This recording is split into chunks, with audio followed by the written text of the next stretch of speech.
Donc la première question, ça va être qu'est-ce qui vous plaît dans la voile et qu'est-ce qui vous pousse à faire des régates comme ça, à partir en mer tout le temps? Il y a plusieurs raisons. La première, c'est la nature.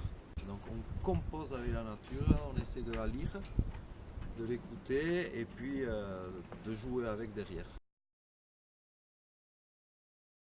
Mais en fait, en quelques mots, on fait plein de métiers différents à la fois.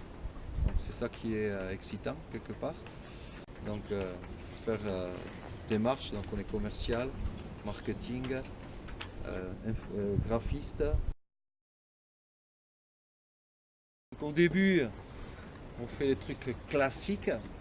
Donc première étape, c'est définir un projet, déjà dans sa tête, parce que c'est important que ça soit clair. Derrière, l'idée qui est dans le cerveau, on va dire, il faut le mettre sur support. Qu'est-ce que c'est? Un dossier, un joli dossier. Selon les personnes qu'on veut toucher, on le fait en plusieurs langues.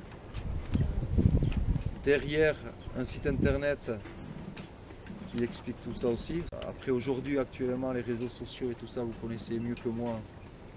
Et là, c'est très important aussi. Donc, c'est important d'avoir un Facebook, et surtout pour communiquer, pour faire vivre la course à travers le grand public. Même le sponsor recherche ça, parce que quand il sponsorise, c'est pour se faire connaître. Voilà. Et après, on envoie le courrier, coup de téléphone. Et donc du coup, il faut trouver les mots qui interpellent. Donc selon le projet qu'on a à vendre, il faut vraiment réfléchir aux mots qu'on emploie. J'essaye déjà avant de faire une liste d'entreprises avec voilà, on le cible en fonction du projet, en fonction de ce que toi aussi, comment tu veux communiquer. Donc on cible les projets et normalement, pour bien faire, il faudrait faire un dossier par entreprise qu'on démarche. Et là, il faut aller chercher sur l'entreprise plein d'infos, leur politique, dans quel sens ils vont, pour adapter leurs besoins dans ton dossier. Et là, déjà, tu as beaucoup plus de chances de le capter, le gars. J'ai une équipe, là, plus les années passent, plus j'ai une équipe. Après là, voilà, on a des budgets, mais fonctionnement. Le premier budget, c'est voilà, il faut faire le projet, donc c'est le bateau, l'entretien, les voiles, les matériaux de sécurité, etc. Et après, on a un budget communication, mais après, ça dépend les budgets qu'on a. Bien sûr. Et surtout, le dernier projet qu'on a là, 100% énergie renouvelable. Le but, c'est de sortir le moteur diesel, plus de gasoil, mettre un moteur électrique en sécurité, parce qu'on ne s'en sert pas en course. Et après, gérer tout avec panneaux solaires, hydrogénérateurs. On a fait un peu d'innovation aussi. On est en train de finaliser un prototype pour récupérer l'énergie par le mouvement. Et on a gagné le deuxième prix que l'agglomération sur Pays Basque avait mis en place l'année dernière. Et avec cet argent, on a réussi à faire le proto. Et on a fait ça avec l'école d'ingénieurs d'Estia à Bidart. Et voilà, c'est un peu... voilà, comme on est avec la nature, le respect de l'environnement. Et après, le côté éthique humain aussi. Respect, et après, ce qu'il faut se dire aussi, que la mer, l'océan, fait le lien des peuples, quoi.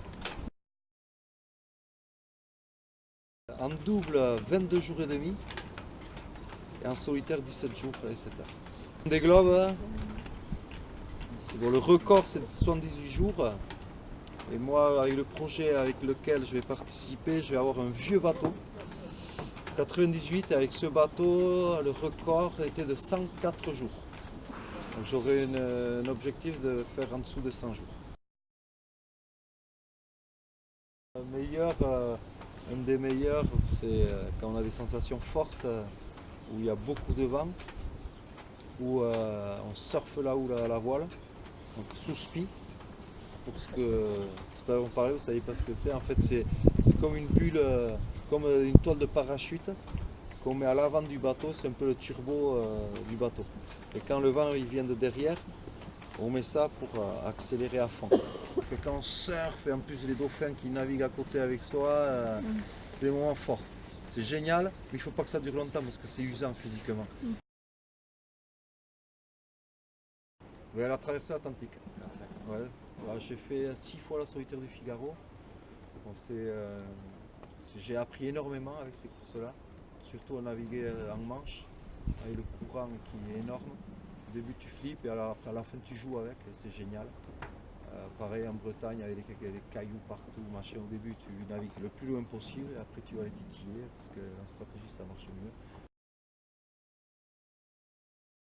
Déjà le premier objectif, ne vous prenez pas la tête, faites-vous plaisir. Sinon ça ne sert pas à grand chose d'y aller. Peut-être en mettant ce projet en place, prévoir énormément de navigation en amont. Après c'est une coordination entre tous les équipages quoi. Ne quittez pas ça de la tête. L'objectif c'est de se faire plaisir, de passer un bon moment ensemble avec l'esprit d'équipe et après derrière la compétition. Ok, merci beaucoup. Merci. C'est allumé, alors on a le speedomètre, on est en marche arrière, là, de 0,19, on a 5 mètres de fond, le vent, on a la force du vent, 5 nœuds, et là c'est la direction du vent par rapport au bateau. Donc le petit trait donne le côté droit, et le 0 est devant, donc 18 degrés, le vent il vient comme ça à peu près, par rapport au bateau. Et après on a le cap. Quel cap on fait là? 247 degrés. Et ça qu'on fait l'épreuve de 20 minutes. Quand on est en solitaire. Et donc quand on dort, ça nous réveille comme ça.